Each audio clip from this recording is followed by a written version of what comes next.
जय श्री राम। आइए जानते हैं शरद पूर्णिमा का महत्व। आश्विन शुक्ल पक्ष की पूर्णिमा को शरद पूर्णिमा कहा गया है।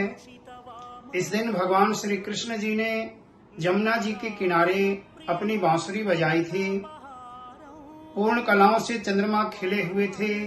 साल का ये एक दिन ऐसा होता है जो कि चंद्रमा पूर्ण 16 कलाओं से खिले हुए होते हैं। तो भगवान ने रास लीला की थी, काम को जीतने की लीला। काम विजय प्राख्यापा नार्थम सेयम रास लीला। ये जो रास लीला थी, काम को कैसे जीता जा सकता है, वो लीला करके भगवान ने दिखाई थी।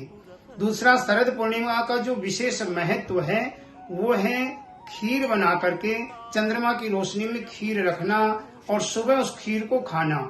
क्योंकि वैज्ञानिक तौर से भी अगर देखा जाए तो चंद्रमा शरद पूर्णिमा के दिन पृथ्वी के बहुत समीप होते हैं, बहुत नजदीक होते हैं और वो अमृत वर्षा करते हैं।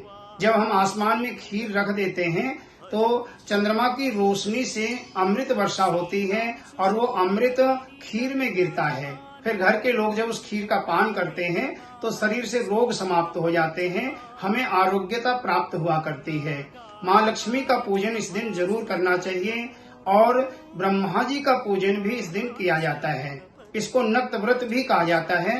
नक्षत्रों को देख करके ये व्रत खोला जाता है। इस व्रत को रखने से ब्रह्मा जी की और माँ लक्ष्मी की, भगवान विष्णु की विशेष कृपा मिला करती है। इस दिन का जो विशेष मंत्र है वो है ओम ह्रीं श्रीं महालक्ष्मी नमः। ओम ह्रीं श्रीं महालक्ष्मी नमः। रात के समय में आप जितनी देर तक जाग सकते हो जागें।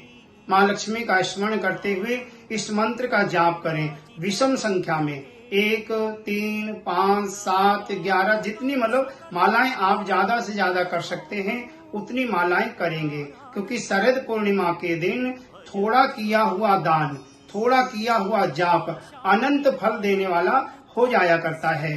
शरद पूर्णिमा के दिन से ही कार्तिक स्नान भी आरंभ हो जाता है। तो इस बारी ये 9 अक्टूबर रविवार को है।